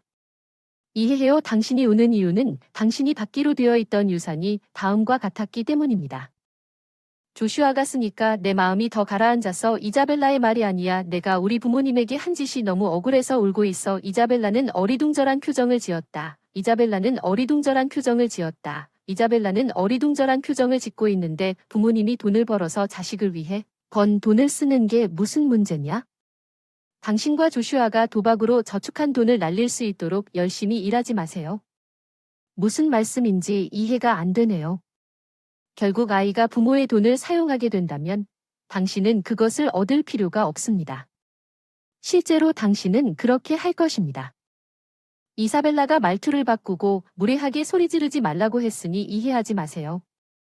내 동생은 일도 안 하고 단지 그녀의 말에 장난을 쳤고 나는 주체할 수 없이 울기 시작했고 이사벨라가 휴대폰을 집어 전화를 걸었다. 조슈아는 할 수 있다. 너 지금 여기로 와. 내 여동생이 정말 이상한 말을 하고 있어. 이자벨라가 조슈아에게 여기로 오라고 했지만 내가 수집한 바에 따르면 조슈아는 괜찮다고 거절한 것 같았어.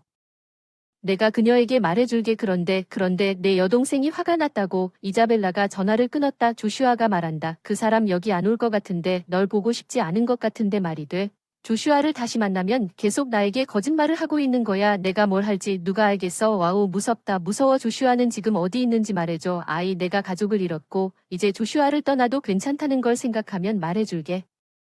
이제 조슈아가 이렇게 무자비하고 천박한 여자에게 속아 넘어가는 게 안타깝지만 그래도 내 부모님을 힘들게 번 돈을 낭비한 것은 용서할 수 없어서 다음날 돈을 모아 이사벨라가 조슈아가 묵는 곳으로 오웬과 함께 갔습니다. 공동 주방과 욕실이 있는 값싼 아파트였습니다. 흔들리는 나무 문을 두드렸는데 안에서 TV가 재생되는 소리가 들렸지만 아무도 대답하지 않았습니다. 오웬이 더 세게 두드리며 TV가 갔습니다. 안에 있는 누군가가 숨을 참고 있는 것처럼 조용하다. 오웬이 EAS로 문을 열었다. 조슈아 오랜만이구나. 여기서 뭐 하는 거야? 별것도 아닌데 친구 호텔에서 일한다고 생각했는데 그랬을 수도 있겠네요. 이 말을 듣고 가족 돈을 도박으로 탕진했다는 게 사실인가요? 조슈아가 갑자기 벨라에게 돌아서서 도대체 무슨 말을 했는지 소리쳤어요. 난 사실만 말했어요. 그래서 뭐 도박을 좋아한다고 했나? 조슈아는 화가 나서 얼굴이 빨개져서 나만 돈을 쓴 것 같다. 거짓말하지 마. 너도 보석이랑 디자이너 가방도 잔뜩 샀어. 조슈아는 근처 맥주병을 들고 위협을 느끼며 침대 위에 이사벨라 쪽으로 움직였다. 이사벨라는 재빨리 일어나 우리 뒤에 숨었다. 야 이리 와. 오웬이 조슈아 손에서 맥주병을 낚아챘다. 진정하자. 그건 용납할 수 없는 일이고 무슨 말을 하는 거야. 자기 잘못을 무시하고 무슨 말을 하는 거야. 이사벨라 제발 조용하게. 조슈아를 자극하는 것뿐이야. 내 말도 들어봐. 이사벨라가 돈을 훔쳤다는 걸 나중에 알게 됐어. 내가 돈을 돌려달라고 했더니 내 계좌로 돈을 이체했는데 내 신용카드 번호로 유명 브랜드의 가방을 사고 향수를 썼어. 약 5만 달러는 정말 끔찍해요. 그래서 저는 절친한 친구의 호텔에서 일하면서 돈을 모아 갚으려고 노력하고 있었는데 이사벨라가 내 호텔 월급으로 다 갚으려면 수십 년이 걸릴 거라고 하더군요. 조슈아는 울기 시작했고 말을 끝낼 수 없었습니다. 조슈아에게 다가가서 그의 등을 두드리며 위로했습니다. 조슈아가 눈물을 흘리며 목소리가 떨린다고 말한 것을 이해합니다. 레이첼 이사브벨라가 도박이 돈을 버는 쉬운 방법이 될 것이라고 말했어요. 나는 도취되어 결국 돈을 모두 사용하게 되었습니다. 조슈아가 내 옆에서 말할 때 눈물이 흘렀는데 이사벨라가 경멸하는 표정으로 그를 쳐다보았나요? 무슨 말을 하는 겁니까? 당신도 연기하는 거예요. 거짓말이 아니에요. 이사벨라가 한 말에 제 자신이 휘둘린 것도 내 잘못이라는 걸 알아요. 조슈아님 믿습니다. 제가 혼자 돈을 훔쳤다는 증거가 있나요? 보여주시면. 조슈아는 좌절한 표정을 지었지만 실제로는 얼굴이 환해졌습니다. 증거가 있을 수도 있습니다. 당신은 절대 그럴 수 없습니다. 레이첼 제 생각엔 제 예전 휴대폰에 그 사람이 보낸 문자 메시지가 있는 것 같아요. 이사벨라가 아빠 방에서 H10만을 가져갔다고 했고 이사벨라의 어조가 바뀌었다는 말을 듣고 도박을 하면 돈을 벌 수 있다고 했다는 메시지가 나에게 있어야 합니다. 도박은 가정으로만 언급했을 뿐입니다. 실제로 그렇게 하리라고는 생각하지 못했습니다. 아직도 아무한테도 상의하지 않고 돈을 가져갔다는 증거로 남아있어요. 조슈아 예전 전화기는 어디 있지? 조슈아는 괴로워 보였어요. 그게 어디에 있는지 모르겠어요. 오래된 전화기라서 내 물건은 어디 있는지 모르겠어요. 친구 호텔에서 일할 계획이어서 보냈어요. 내 물건은 집으로 가져갔는데 다 버릴까봐 말없이 취소했어요. 이사벨라 표정이 안도했어요. 조슈아가 그 친구한테 전화해서 물건 아직 갖고 있냐고 물어봐요. 가장 친한 친구랑 약속을 어겨서 망설이는데 한번 시도해 보겠습니다. 아파트 내부의 리셉션 상태가 좋지 않았기 때문에 조슈아는 복도에서 전화를 걸기 위해 나갔습니다. 하지만 잠시 후 조슈아가 돌아와서 우리는 괜찮은 것 같았습니다. 그들은 내 물건을 모두 보관해 두었습니다. 예전 전화기를 충전하고 착신 전환하도록 요청했습니다. 이사벨라가 보낸 메시지가 갑자기 일어나서 흐느껴 울었다. 나 떠난다. 난 다시는 여기로 돌아오지 않을 거야. 너는 여기 있어라. 메시지가 도착할 때까지 오웬은 재빨리 문 앞으로 가서 약 30분 후에 그녀의 출구를 막았다. 조슈아의 전화 윙윙거리는 것은 그의 친구 자슈어가 나에게 보낸 메시지였고 오원이 이저벨러가 돈을 훔쳤다는 것을 분명히 나타내는 메시지를 보여주었습니다. 내가 이저벨러를 보았을 때 그녀는 침대에 얼굴을 묻고 울고 있었습니다. 이제 내가 보고할 이 증거로 모든 것이 끝났습니다. 당신은 경찰에 이사벨라가 소리쳤습니다. 용서해 주세요. 누구든지 당신이 원하는 것을 사지 않을 수 없다면 더 이상 아무것도 사지 않을 것입니다. 약속드립니다. 정말 그렇게 앉기로 약속한다는 말인가요? 정말 미안합니까? 이자벨은 침대 위에 아무렇지도 않게 다리를 늘어뜨리고 있었는데 자신의 자세를 재빨리 알아차린 이자벨라. 똑바로 앉았다가 계속했는데 진짜 엘이라면 미안하고 드디어 보여줘. 이사벨라가 무릎 위에 손을 올려놓고 똑바로 섰다. 정말 미안해. 무슨 일이 있어도 한 푼도 갚을 테니 그걸 적고 맨 밑에 넣어. 만약 당신이 전액을 갚지 않는다면 나는 경찰에 신고할 권리가 있다고요. 이자벨라는 눈에 띄게 떨고 있었지만 그럼에도 불구하고 내가 건네준 서류를 가져가서 내가 말한 내용을 적었습니다. 레이첼, 당신은 정말로 그녀를 신뢰합니다. 그녀는 우리를 배신할 것입니다. 지금은 그녀를 체포하더라도 우리는 돈을 돌려받지 못할 것입니다. 그녀는 그것을 해결하고 우리에게 갚을 것입니다. 그렇지 않으면 그녀는 천국에 있는 우리 부모님에게 대답할 것입니다. 알겠습니다. 당신 말이 맞고 조슈아 도 당신을 잊지 마세요. 도박에 쓴 돈을 갚아야 해. 난 내 친구 집에서 일할 거란 걸 알아요. 조슈아가 그녀를 지켜보고 있다는 사실에 안심이 되었기 때문에 호텔에서 일을 시작한 지 2달이 지나서 그녀가 도망갈 걱정이 없었습니다.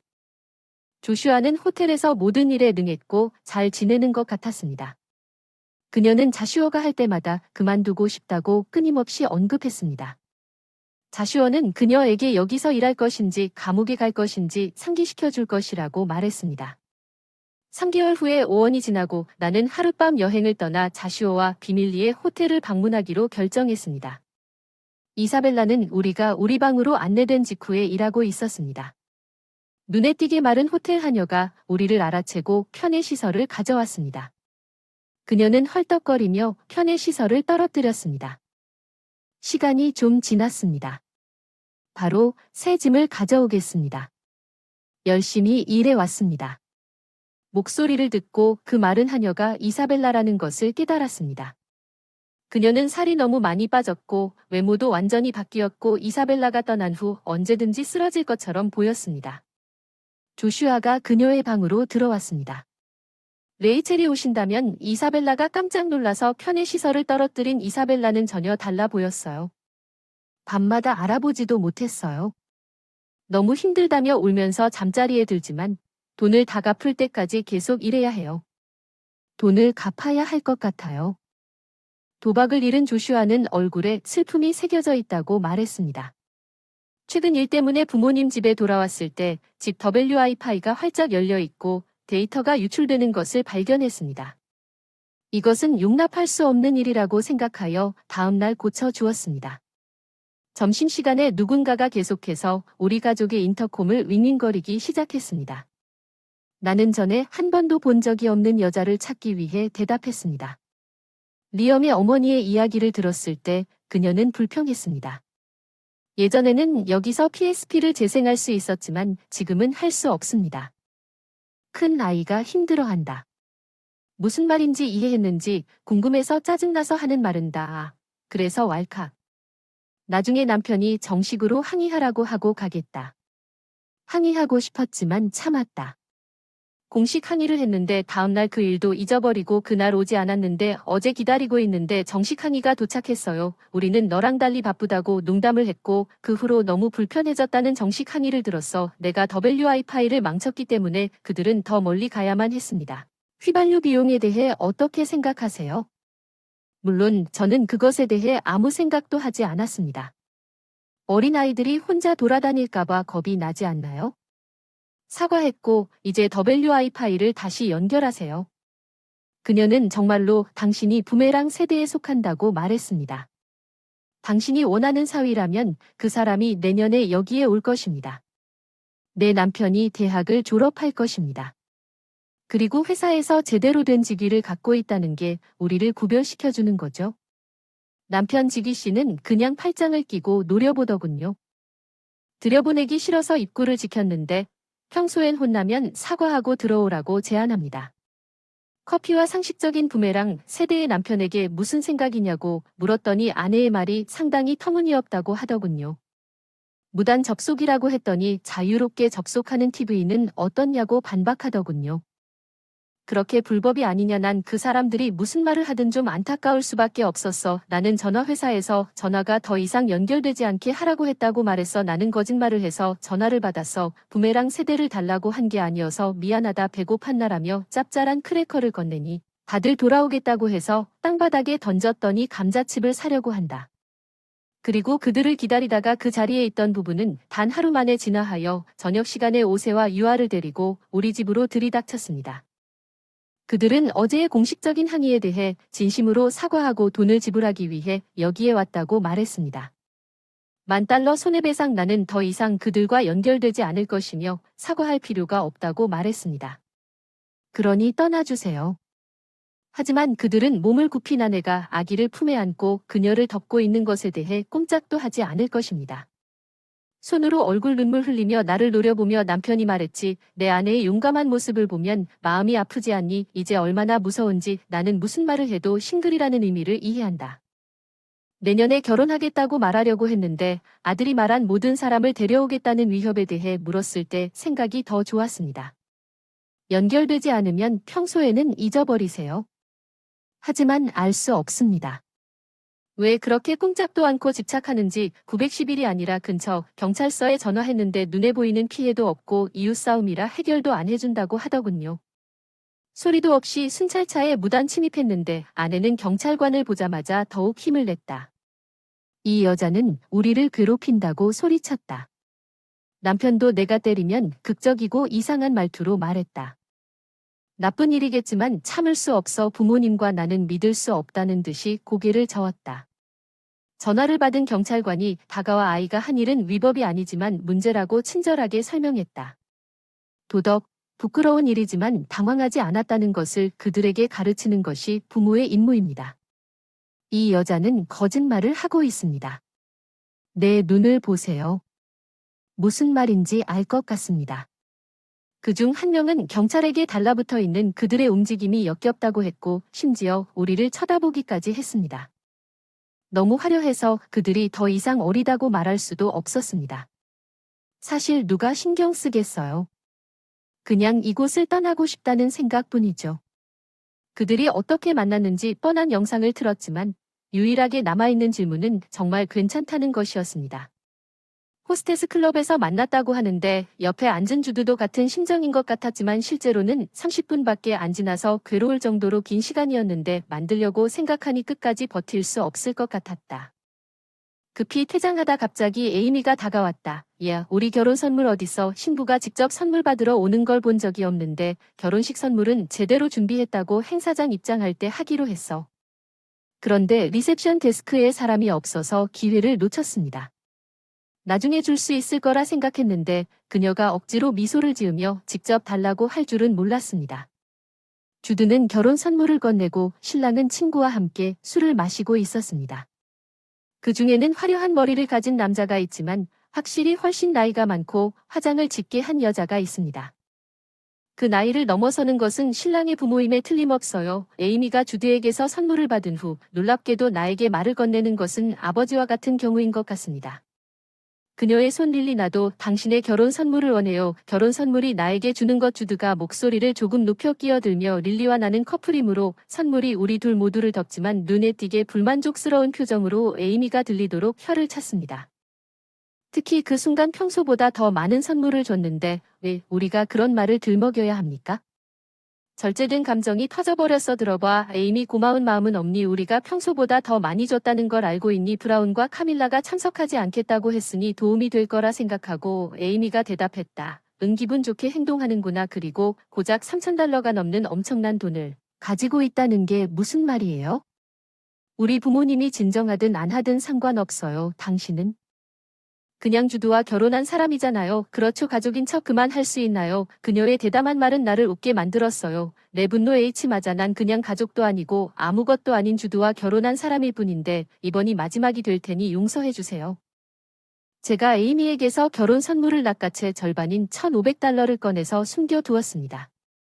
내 지갑 남은 $1,500를 결혼 선물에 다시 넣고 에이미 손에 보여줬어. 야, 뭐 하는 거야? 돌려줘. 에이미의 태도를 보고 그녀에 대한 감정이 남아있지 않은 걸 봐 에이미에게 말했고, 나는 낯선 사람이야. 결혼식을 안줘. 낯선 사람에게 선물을 주었기 때문에 나는 내 몫을 되찾았습니다. 주두와 결혼했지만 나는 평생 낯선 사람으로 남을 것입니다. 우리가 떠나려고 할 때 주두는 에이미에게서 결혼 선물을 가져갔습니다. 우리 가족은 릴리 에이미입니다. 당신은 나에게 아무것도 아닙니다. 우리 가까이로 다시 오세요. 아빠나 엄마가 내 손을 잡고 우리는 에이미가 소란을 피우는 것 같았지만 홀의 소음이 너무 커서 그녀의 말을 알아들을 수 없었습니다. 세상에서 무슨 일이 일어나고 있는지 어쩌면 소희 결혼식이었는지도 모릅니다. 그냥 결혼 선물 사러 주두랑 내가 주두 부모님한테 상황 보고하러 갔을 때 둘 다 감정이 섞인 표정이었어. 정말 미안해. 고마워요. 브라운이 우리에게 사과했어요. 쉬는 우리 막내이자 유일한 딸이에요. 인정해요. 내가 그 사람의 성장을 너무 망쳤나 봐. 너무 많이 혼났지만 아무 일도 통하지 않았고 그 사람은 그냥 집을 나갔고 사과하면서 카밀라가 몹시 후회하는 표정을 지었지만 아마도 여기로 돌아오지 않을 것 같다고 말했어요. 그녀가 거리를 유지하도록 아빠 엄마가 마침내 가서 평화를 찾을 수 있도록 주드의 말을 들으며 그의 친부모님은 복잡한 표정으로 고개를 끄덕였습니다. 그게 에이미 장의 끝인 줄 알았는데 며칠 후 에이미가 될 예정은 아니었습니다. 우리 집 문 앞에 나타났어. 야, 어떻게 내 목도 안 내고 그냥 나갈 수가 있어. 여기까지 오느라 고생도 했으니 2배는 내고 결혼 선물도 돌려줘야지. 주두와 난 내가 주면 평소처럼 눈빛 교환을 했어. 결혼 선물은 참석비를 내지 않아도 되고 참석비가 있으면 결혼 선물은 기대하지 않는 게 상식인데 당신 말에 따르면 결혼 선물은 팁 같고 참석비는 행사장과 비용을 모두 포함한다고 하더군요. 식사비를 둘 다 내세요. 결혼 선물을 더 이상 주지 않습니다. 솔직히 주디의 말을 듣고 더 이상 축하하고 싶지 않습니다. 에이미는 화가 나서 볼을 부풀렸습니다. 왜 제가 당신의 여동생이고 결혼을 했는지 어떻게 결혼식을 안 할 수 있겠습니까? 정말 형편없는 선물이 우리 사이를 오가는 그 말 때문에 난 화를 냈다. 언니 나는 가족인 척 하지 말라고 하다가 나중에 다시 와서 결혼 선물을 요구하는 거야. 뭔 생각하는 거야. 우리가 결혼식이라고 해서 친절하게 참석했지. 그런데 리셉션은 어땠나요? 제대로 된 음식도 없었어요. 결혼 선물은 내 거고 얼마를 청구하려고 했어요? 나한테 주세요. 파티도 돈이 들기 때문에 1인당 $200를 지금 지불하세요. 그 작은 파티는 기본적으로 $200입니다. 사기라니 무슨 소리야? 술도 많았고 드레스와 꽃도 돈이 든다고 들었는데 웃을 수밖에 없어서 대부분 술 때문에 그랬지. 음식도 최소한이었고 꽃으로 인해 모든 것이 너무 저렴해 보인다는 뜻이야? 공연장이든 그냥 내가 앉은 자리든 테이블마다 꽃이 없고 테이블이 거의 부족해서 그게 돈을 쓴다고 하면 그건 정말 사기야. 내가 느낀 답답함을 다 쏟아부었지. 날 그리고 드레스에 관해서는 손님이 더 좋은 드레스를 입었을지라도 어디에서나 고를 수 있는 값싼 것 같았습니다. 에이미는 아마도 바로 마크에 맞았을 것입니다. 말은 적고 나를 노려보았습니다. 보통 결혼식과 피로연은 돈을 벌기 위한 것입니다. 그것은 환대에 대한 감사에 관한 것입니다. 맞죠? 너희 둘이 비용을 줄이려고 노력한 날은 높은 참석비와 차액을 감당하기 위해 우리도 교통비는 말할 것도 없고 준비하는데 돈과 시간을 썼다. 솔직히 나는 당신이 우리에게 빚진 것 같다. 주드는 말할 기회를 찾지 못했고 옆에서 동의하며 고개를 끄덕였다. 나 에이미는 내내 나를 노려보았다. 마지막으로 할 말은 하나도 없었다. 나는 너와도 같지 않은 사람에게 줄 돈 한 푼도 없다. 에이미 너는 하룻밤에 $3,000를 벌 수 있다고 했으니 그냥 갖고 있으면 안 될까? 각 손님에게 감사해야 할 만큼 저렴한 결혼식을 갖춘 무료 결혼식 어쩌면 나타나서 각각 $1,000를 나눠줄 수도 있습니다. 우리 삶에서 벗어나세요. 에이미는 너무 놀라서 응답하지 못하거나 단순히 분노가 나를 노려보며 폭풍 광팬이라고 웃으며 말했습니다. 알고 보니 에이미와 그녀의 남편은 명품 브랜드와 자동차를 구입하면서 상당한 빚을 졌는데 그중 일부를 결혼 선물과 참석비로 충당하려고 주디의 부모님 집에 가서 선물을 요구했고 당연히 꾸지람을 받은 것으로 보입니다. 주디의 부모는 에이미가 다시 나타나서 문제를 일으키는 것처럼 화를 냈고 경찰에 신고할 수 있었습니다. 다행히 그 이후로 에이미로부터 연락이 없었기 때문에 독특한 결혼식이라니 다행이었습니다. 겉모습은 그런데 기본적으로 낯선 커플과는 다시는 말을 나누지 않았습니다. 이제 우리는 조용하고 평화로운 삶을 누리고 있습니다. 당신은 전혀 쓸모가 없습니다. 당신 같은 사람들이 결혼을 꿈꾸기 때문에 우리 가족이 비참합니다. 앤드류가 다른 사람과 몇 번 결혼했더라면 좋았을 텐데요. 시어머니 에밀리의 기대에 부응하려고 노력한 적도 있지만 남편의 지원도 받지 못하고 내가 그 아들의 아내라는 이유만으로 가정부 취급을 받으며 돈 한 푼도 받지 못하는 이 가족에서 학대를 당할 수밖에 없었습니다. 기본 생활비 이 가족은 지겹다. 시어머니와 남편이 나를 이 지경까지 밀어붙인 것을 결코 용서하지 않을 것이다. 시어머니와 이렇게 될 줄은 몰랐다. 내 이름은 사라 28세. 앤드류와 결혼한 후 늙은 주부 결혼하기 전에 그의 부모님과 함께 이사했을 때 내 인생은 급락했습니다. 우리가 그의 부모님을 맞이하러 갔을 때 시어머니는 아무렇지도 않게 너희 둘이 결혼하면 방을 비워야 한다고 말했다. 앤드류와 세러를 위한 침실을 위해 이사할 내용을 흐리게 해서 충격을 받았습니다. 돌이켜보면 앤드류와 함께 살고 싶었을 뿐입니다.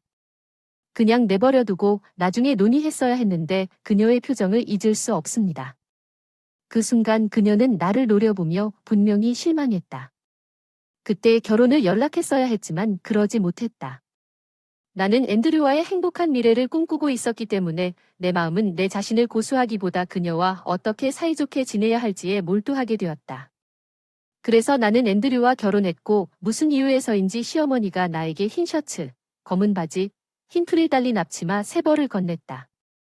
아버지와 나 둘 다 일을 하니까 가사도 직업이고 그래서 이 교복을 입고 집안일을 하라고 준비했어요. 너무 놀라서 교복을 불쑥 내밀었어요. 정말 또 걱정이 됐어요. 기분 상하게 해서 양손으로 입을 막았더니 한숨을 쉬더니 직원은 아니지만 용돈으로 $300 주겠다고 하더군요. 너무 놀라서 한 달에 $300만 달라고 했지만 화를 내지 않는 것 같았어요. 걱정하지 마세요. 앤드루가 우리 자산을 상속받을 것이고 당신에게는 그에 대한 권리가 없지만 나는 그에게 그것을 당신과 공유하라고 말할 것입니다. 상속재산은 거의 수천만에 달하므로 걱정하지 마십시오. 나는 손가락으로 세었고 놀랐습니다. 그 순간 행복하지 않았다면 거짓말이겠지만 기대 수명을 생각해보면 그 사람 부모님은 아마 30년은 더 살 것 같다. 그 후 유산의 절반을 기다리는 용돈 시어머니가 시키는 대로 제복을 입고 집안일을 했다. 처음에는 입는 게 조금 부끄러웠다. 둘이 장보러 가려고 자의식을 느꼈다. 옷도 입을 수 있었는데 왔다 갔다 하는 게 번거로워서 처음에는 시어머니가 하루 종일 일하라고 주셨는데 다들 쉬니까 괜찮을 것 같았다. 다른 사람은 회사에 있었는데 저녁에 시어머니가 돌아오셔서 방 구석구석을 살피시며 나한테 야단을 치셨다. 청소가 엉성하다. 하루 종일 뭐 했느냐. 내가 이 일을 당신에게 맡겼는데 당신이 태만하다니 그게 형편없다. 그녀는 그때 저를 정원 창고 밖으로 끌고 나갔고 저를 가두고 자물쇠까지 채워줬어요. 가벼운 밀실 공포증이 있어서 어둡고 밀폐된 공간이 저를 불안하게 만들었어요. 두려움에 떨기 시작했고 어쩐지 숨쉬기가 힘들어서 참았어요. 조금 초인종을 누르고 문을 두드렸지만 도와주러 오는 사람이 아무도 없었어요. 앤드루가 2층 창문에서 고개를 내밀고 나를 쳐다보았죠. 왜 그 사람은 나를 도와주지 않죠. 좌절하고 나는 앤드루에게 현관문 잠금을 해제하라고 소리쳤어요. 이건 끔찍해요. 앤드루가 대답했습니다. 1. 제대로 안 한 건 내 잘못이야. 성실한 아내가 되어. 그리고 다음에 탈출하려고 하면 하루 종일 똥 속에 갇히게 되고 창문을 닫았을 텐데 내가 앤드류에게 밀실 공포증에 대해서만 말했던 그 사람이 틀림없이 그랬을 거야. 시어머니에게 말했는데 그 생각이 나를 너무 슬프게 만들었다. 부모님 집으로 달려갈까도 고민했지만 부모님이 나를 보호해주지 못하고 또 창고에 갇히게 된다면 어쩌지 생각하니 다리가 떨렸다. 그리고 잠시 후 바로 거기에 앉았는데 FR 문이 열리고 동정어린 시아버지 윌리엄이 나왔다. 사라 모두 자고 있어. 안으로 들어와. 빨리 도와주지 못해. 미안해. 별말은 없지만 집이 어리둥절한 표정으로 말했다. 나는 항상 시아버지가 소극적이라고 생각하고 시어머니의 말에 동의했는데 그렇지 않은 것 같았다. 고맙다.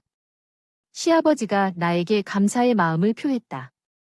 곤란한 미소를 지으며 일단 안으로 들어오라고 하더군요. 그는 나에게 소파에서 자라고 하고 담요를 가져왔을 것입니다. 아마도 자기 자신의 것일 겁니다. 에밀리는 보통 오전 7시에 일어나니까 그 전에 밖으로 나가세요. 그 후에는 에밀리가 당신을 다시 들여보내 줄 것 같아요. 알았어라고 고개를 끄덕이고 시아버지는 한번 웃으시고 잘 자라고 인사를 하고 침실로 돌아가 시아버지의 친절에 감사했습니다. 이불을 감싸고 잠들었습니다. 다음 날 아침 시아버지가 저를 깨웠습니다. 오전 7시쯤에 장모님 나오시더니 이제 반성했느냐고 하고 얼마 지나지 않아 마당으로 돌아와 내가 부족하다고 하면 자정까지 일을 제대로 하겠다고 하셨다.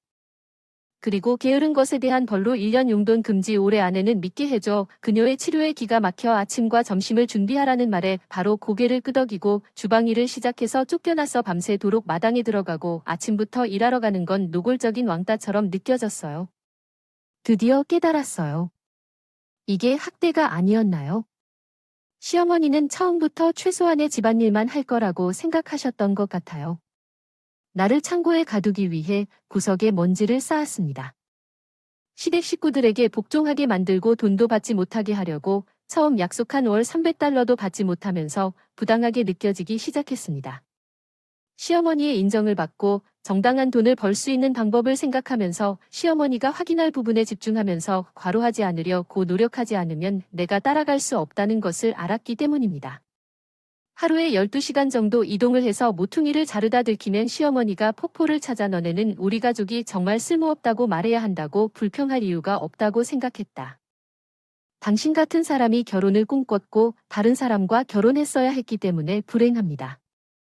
앤드류에게서 들은 대로 그녀는 가족에 대한 나의 충성심을 시험하고 있었던 것 같았지만 시어머니 편만 들고 나를 결코 변호하지 않았던 앤드류는 더 이상 자신이 가족에 대한 충성심을 시험하지 않았다는 것을 알았습니다. 남편의 모든 사랑은 이제 사라졌어요. 우리 둘뿐인데도 난 쫓겨난 게 아직도 화가 난 것 같아 앤드류에게 등을 돌렸어요. 앤드류가 아직도 기분 안 좋냐며 엄마 기대에 부응하지 못한 건 내 잘못이야. 일을 했으니 그런 일은 없었을 텐데 너도 책임이잖아. 힘내라. 내가 앤드류 진술을 녹음한 걸 보면 내 진심은 모르는 척하고 부탁했으니 1시간 동안 창고에 가둬도 괜찮다고 쫓아내줘. 밤부터 아침까지 내가 뛰면 나를 다시 가두겠다고 위협하고 만약 그런 일이 너에게 일어난다면 기분이 어떨까? 앤드류는 잘 대답했다. 내가 엄마를 화나게 했기 때문에 받아들이겠다. 법은 앤드류에게 절대 그런 짓을 하지 않을 것입니다. 앤드류는 다음날 시어머니가 직장에서 돌아왔을 때 내가 말한 모든 것을 시어머니에게 말한 것 같습니다. 그녀는 내 옷깃을 잡고 소리쳤습니다. 앤드류의 아내를 잊으셨나요? 거부할 뿐 아니라요? 그런데 당신도 그 사람을 창고에 가둬야 한다고 하더군요. 나는 시어머니를 비웃으며 반박했습니다. 나는 그런 말을 한 적이 없고 앤드류의 아내는 동거인을 뜻하는 것이 아닌가요? 네. 아들의 아내는 남편의 가족에게 복종하는 동거인인 것 같습니다. 그래도 훈계해야지. 내 분노가 가라앉을 때까지 저녁 식사도 주지 마. 시어머니 그리고 큰 접시에서 모두의 몫을 가져가시고 남은 음식을 나에게 밀치시며 이건 내 거야. 당연히 버리라. 함부로 음식을 낭비하는 생각. 믿겨지지도 않고 말도 안 되는 일이었어. 미쳐버릴 수가 없었어. 어떻게 해야 하지? 잠시 생각하다가 음식을 버리는 척하며 찾아온 어떤 사람들에게 도움을 청하기로 했다. 음식을 비닐에 싸서 부엌으로 갔다. 그리고 가방에 넣고 놀다가 모두 현관문으로 달려가서 문을 활짝 열고 뛰쳐나가는 시어머니가 눈치채고 뒤에서 소리쳤다. 돌아와라. 다시 가둘 테지만 멈추지 못했다.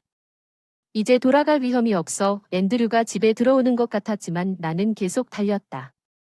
어깨가 부딪히며 그가 넘어지는 것을 보았지만 걱정할 틈이 없었다. 시어머니를 피해 도망쳐야 했다. 나는 역에 도착했다. 택시가 주차된 주거 지역. 나는 그중 한 곳에 올라타서 운전사에게 부모님의 주소를 알려주었다. 내 부모님에게 도움을 구하기로 결정했다.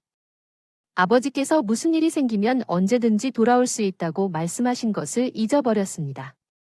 타이밍이 기억하기에 완벽했습니다. 이거 택시기사님이 같이 먹은 로제비프와 으깬 감자에서 맛있는 냄새가 난다고 하더군요. 결제하러 부모님 댁으로 차를 몰고 가면서 시어머니의 처우에 대해 웃으면서 얘기했습니다. 모바일 바코드 결제를 이용했어요. 감사합니다. 요즘은 휴대폰만 있으면 지갑이 필요 없다고 처음에 부모님은 제가 한여복을 입고 음식 접시를 들고 돌아오는 것을 보고 깜짝 놀랐지만 저를 보고 반가워하시며 아, 이 음식 맛있겠다 하셨습니다. 아직 밥을 못 먹었는데 가정부라고 해서 부모님이 얼굴이 굳어져서 설명해달라고 했더니 잘 됐으면 좋겠다. 시댁에서 있었던 일을 설명했다. 시어머니 녹음을 틀어줬다. 법률과 앤드류의 폭언을 하고 시아버지가 나를 어떻게 도와주셨는지 이야기했습니다. 부모님은 화가 나서 그 집으로 갈 거라며 이대로 놔두지 않을 거예요. 이혼하게 할게요. 그렇죠. 안 그랬어요. 그게 뭔지는 알지만 나는 이혼에 동의했다. 어쨌든 이혼을 위한 괴롭힘의 증거를 수집 중이었으므로 당연히 옷을 갈아입고 부모님에게 맡겼던 우리 셋은 시어머니께로 돌아갔다. 법은 문을 열었고 그녀는 어디 있었냐고 소리쳤지만 부모님을 보고 말을 바꾸세요. 농담이에요. 가족이 화를 내면 사라가 어떻게 반응할지 알아보기 위한 장난이었습니다. 부모님은 불쌍한 거짓말을 사려고 하셨습니다. 아버지는 어머니를 노려보셨습니다. 시어머니가 우리 딸에게 꽤 부담이 된 것 같다며 우리가 거실로 끌려갔을 때 아버지였던 시어머니가 마지못해 사과하라고 먼저 초대하자 얼굴이 창백해진 시어머니를 논의하러 들어와도 되냐고 말했습니다. 시아버지 딸에게 이런 시련을 겪게 해서 미안해요. 시아버지는 시아버지께서 도와주신다고 부모님께 말씀드렸지만 아버지가 정말 도와주실 생각이 있으신지 여전히 엄하게 바라보셨다고 하셨습니다. 먼저 연락했어야지. 우리 딸을 향한 친절에 감사드립니다. 아빠는 말이 없는 시어머니가 변명을 하기 시작했고 요즘 젊은이들은 회복력이 없어서 조금 혼나고 마음이 아팠습니다. 녹음된 언어를 재생했습니다. 내 휴대폰으로 시어머니의 욕설 충격적인 말을 듣고 시어머니 얼굴이 창백해지고 소리 지르는데 그만해 제발 그만둬라. 이게 뭐야. 조금 꾸짖는 시어머니는 아래를 내려다보며 더 이상 아무 말도 하지 않았다. 그런데 시어머니의 진짜 고민은 엄마가 가방에서 서류 몇 장을 꺼내 시댁 식구들에게 보여주려던 참이었다. 사실은 모르실 수도 있겠지만 이 집은 내가 소유한 셈이다. 즉, 내가 집주인이다. 시부모님과 앤드류는 농담이시죠? 그들은 임대계약서에 엄마의 이름이 주인으로 시아버지의 이름이 세입자로 기재되어 있는 것을 보고 놀람을 숨길 수 없었습니다. 대부분의 사람들은 집주인을 한 번도 만나지 않습니다. 대행업체를 통해서 달렸지 아마 계약서의 주인 이름도 확인하지 않았을 테니 결혼할 때 우리 이름도 눈치채지 못했을 거야. 엄마는 노려보시던 시어머니를 노려보시더니 어떻게 우리한테 말을 안 할 수가 있겠어? 집주인과 세입자 사이에 계층 구조를 설정하는 것은 부적절하겠지만 당신은 당신 가족과 당신 아들의 아내 사이에 끔찍한 관계를 만들었습니다. 제가 이렇게 될 줄 알았더라면 다음 끝까지 당신이 더 빨리 소유자라고 말했을 것입니다. 이사가기 한 달 전쯤에 내 집에 너 같은 사람이 있는 걸 참을 수 없어 시어머니의 태도가 완전히 바뀌었고 그녀는 엄청나게 사과하기 시작했고 앤드류도 그 뒤를 따랐다. 미안해. 다시는 그러지 않겠다고 약속할게. 사라 잘 부탁해 용서해줘. 시어머니가 떨리는 목소리로 말하자 앤드류가 나를 돌아보았다. 사라 용서해줘. 늘 사랑했기 때문에 좀 거칠게 굴었다. 이제부터 더 친절하게 대할게. 그런 다음 연주했다. 앤드류가 나를 향해 욕설을 퍼붓고 나를 비난하는 소리를 녹음했는데 이 집에 온 이후로 계속 그래왔어? 내 질문에 이 말을 듣고 용서할 수 있다고 생각하니? 앤드류는 질문 자체보다는 질문 자체에 덜 신경을 쓰는 것 같았습니다. 자기 목소리 미안해 내 잘못이었어. 이 오디오가 보상금 나오는 걸 원하지 않으면 너랑 결혼 생활을 계속할 수 없다는 소리 그만 틀고 이혼하자. 알았어. 앤드류 반복해서 아마 안 될 거야. 더 이상 그 사람의 목소리가 듣고 싶어서 시어머니를 바라보며 에밀리에게 말했습니다. 당신은 내가 당신의 배우자라고 분명히 말했지요. 그것도 녹음했어요. 시간당 $10를 청구하겠습니다. 3개월간 하루 12시간 일해서 11만 불 정도? 나중에 항목별로 청구서 보낼 테니 꼭 내라고 시어머니가 보더니 안 된다고 소리쳤는데 그 순간 아버님 시아버지가 급여를 끼어들었습니다. 당신은 그녀에게 그 금액을 보증할 만큼 충분히 했습니다. 나는 이 집의 남자이고 당신은 내가 말하는 대로 할 것입니다. 시아버지는 강한 어조로 모두가 아버지에게 놀랐다고 선언했습니다. 시댁의 말과 방은 조용해졌고 시아버지는 다시 나서서 깊이 사과했습니다. 우리가 사라에게 너무 많은 고통을 끼쳤기 때문입니다. 그 후 앤드루와 저는 이혼했을 뿐만 아니라 보상금과 재산의 일부도 받았습니다. 그런데 시어머니가 사실 내 배우자의 서비스 비용을 지불해 주셨고, 덕분에 약간의 경제적 여유가 생겼습니다. 시아버지는 그 집을 떠나 고향 시어머니에게 돌아갔고, 앤드류는 집을 구할 수 없다고 했습니다. 마지막 순간까지 살려고 버티다가 그 사실을 알게 된 이웃들은 그들을 피하기 시작했고, 그 사실을 알고는 시어머니를 보고 내가 며느리가 아닌 짝이라고 오해했다. 며느리를 남자처럼 대하는 일그러진 가족인 로와 앤드루는 동네에 소문이 퍼졌고 시어머니와 앤드류의 직장까지 이르렀고 결국 마감일이 다가오자 집을 나가고 별거를 하게 됐다. 영원히 혼자였으면 좋겠다. 부모님 집으로 돌아와 근처 카페에서 아르바이트를 했다. 예전부터 카페에서 일하고 싶었는데 지금은 그곳에서 즐거운 시간을 보내고 있다. 단골들을 알아가기 위해 노력할 수 있다. 이런 생활 방식은 부모님처럼 저도 임대주택을 소유하고 있기 때문입니다. 시댁 식구들에게는 비밀로 했기 때문에 다행입니다. 미래에 적합한 파트너를 찾는데 시간을 투자합니다.